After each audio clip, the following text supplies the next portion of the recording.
heart goes out to the people of Lusikisiki village or community in South Africa.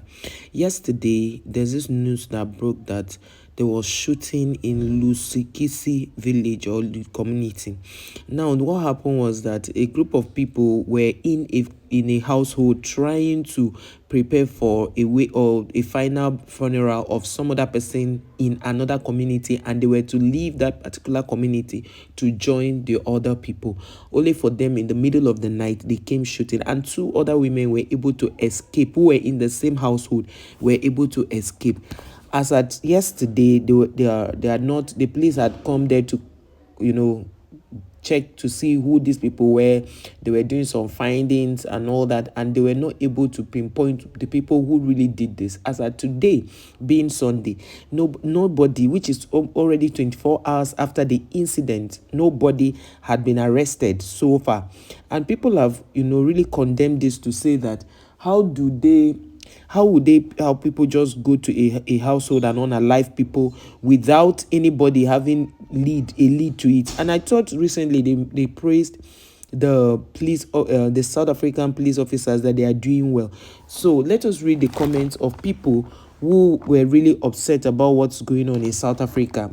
Let us read, guys. Some people have been so worried about what's going on in this place, and they have said, one man said since he was born, he has never seen something like this. When you unalive 17 people, some are not family mates. So they say they are of the same family, but some are people who actually came to mourn with them. This person say, where is Oscar Mabuyan? We saw Premier Ntuli in High Flats where there was a mass shooting like this. Where are you, mister? And this person say, what led to this incident? What should lead to it? No matter what happens, you have laws. You are the ones that are always saying there are laws in South Africa. There are laws in South Africa. So nobody should unalive anybody. No law permits anybody to unalive another person. If you are aggrieved, you take the person to court. So this person said, please do not leave behind the community mayor on your strategies. All the stakeholders must be brought on board. It says this thing has been happening, meaning the culprit might be known by Abhali. Hence, involving them on finding solutions becomes vital. Revive your CPFs and neighborhood watch, amongst others. This looks like Nkufa Kwasembizeni, though on one family info. This other person wrote in their dialect. South Africans like to write in their dialect. This one say, where are the policemen to defend them? Why are there people like there?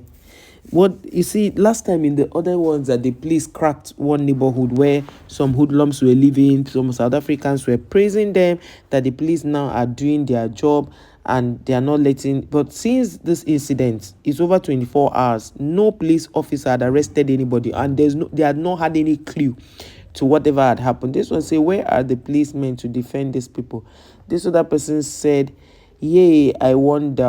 Another person said, I wonder what could have led to such a violent attack on a family. This was very personal. The remaining family members need to be relocated for protection. Exactly. Even that woman that was interviewed, they were not supposed to interview her on camera. They were supposed to interview her off camera. Let's say, may their souls rest in peace, and condolences to the family. This was a very, very tragic. This other person said, they like to write in their dialect. This other person said, I'm very sorry, the family and South Africa at large, for the killings of innocent civilians in wrong guise. It's the wrong guys. The police are forced on Zimbabweans, no papers, but criminals are taking advantage, and the crime rate is going up. This person is trying to say that when the police hears about Zimbabwe, they go all out with all force, but when it is criminals, they cannot do anything. This is a story for another day, because you see, when you fight the people in your country to say they should leave, the foreigners to leave, I would not even call a South Africa in Nigeria a foreigner. I will see you as an African. I don't see you as a foreigner. And people said This guy who typed this thing said the police put all their effort fighting Zimbabweans, telling them to go back, but they are not able to go for the people who are perpetrating violence in their country. The person now replied that guy and said maybe the killers may have been arrested because they are all over the province. They have not been arrested because we got the current news now is just an hour ago. They've not been arrested. Ever since you guys came here, we didn't know about AK-47. It's so sad. This one say the AK-47 was for generals.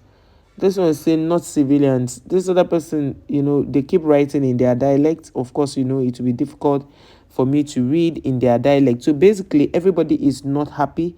I actually really, really sympathize with the people because I feel that if they were arrested, the news will not be reporting that they are yet to be arrested, as at 40, 50 something minutes ago, they were yet to be arrested.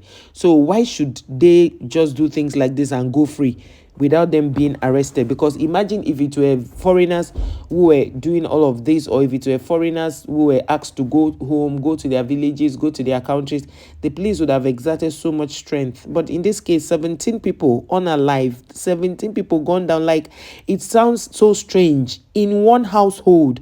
Oh my God. You can imagine if they were cousins, if they were first generations, the second generations, the third generations, the fourth and fifth, which means if maybe their mother hadn't left, or the senior of the house hadn't left to the other side for the funeral and mourning, because they said they all converged there so that they could move to join the other family members, so that it would be the end of the mourning, like end of the funeral. Somebody had died, so it was supposed to now be the conclusion of the whole event, and then they are being unalived for a reason nobody can explain. My heart really goes out to South Africans, because nobody deserves this kind of thing. Nobody deserves it. I think the president should look into the insecurity happening in Lusikisiki, because the shooting was just something else and nobody is being arrested up till now. It shows that the security there is very porous, and they need to get into the root of this and find the culprits. The people who have done this, they don't need to stay outside roaming, because they will keep attacking people, they will keep doing things. Are you sure it's not the same people that go to the farmlands to unalive people? Let us know, because this is really strange. This guy said, I'm so old. I have never seen anything like this. My God, what kind of hatred is this? Of course, what kind of hatred will make you to go to somebody's family house and unalive 17 people, 17 good people? Like, who does that? This person say, the brother of that family said last year something like that happened and no one was arrested. I foresee same thing happening again and no one getting arrested. In the same family. Now, wow, this is strange, yo. This person said this is so tragic and horrible, yo. This was saying no arrest, no information. This person pure hate crime. This person now said, not one story about Alize van der Merwe by the channel that was reporting. Even UK is staying on top date with it. This was what does that have to do with the brutal murder? Exactly, it has nothing. There's no connection whatsoever. Even though the Zimbabwean person had said that why this heart goes out to South Africans, but the police should use the same energy they give to foreigners in their country to pursue these criminals. They need to be brought to book. You cannot go to Lusikisiki and just be, shooting people periodically. Each time, like you did it last time, you come here again to do it. Is it a periodical something, or what? Is it for sacrifice, or what? What exactly are they going to achieve to unalive people, 17 people like that? Because we need to know. This just like an hour ago, this news broke that they've not found anybody up till now. No arrest has been done. Are the people mysterious? Are they spirits? Are they angels? Did they come in a jet? That they came with a jet and did all what they did and left? What could be the issue that nobody is still talking about up till now? We need to know. What's it? Let us know. We need to know. So please, the president should do something. Whosoever is in charge of this community should act fast before it's too late.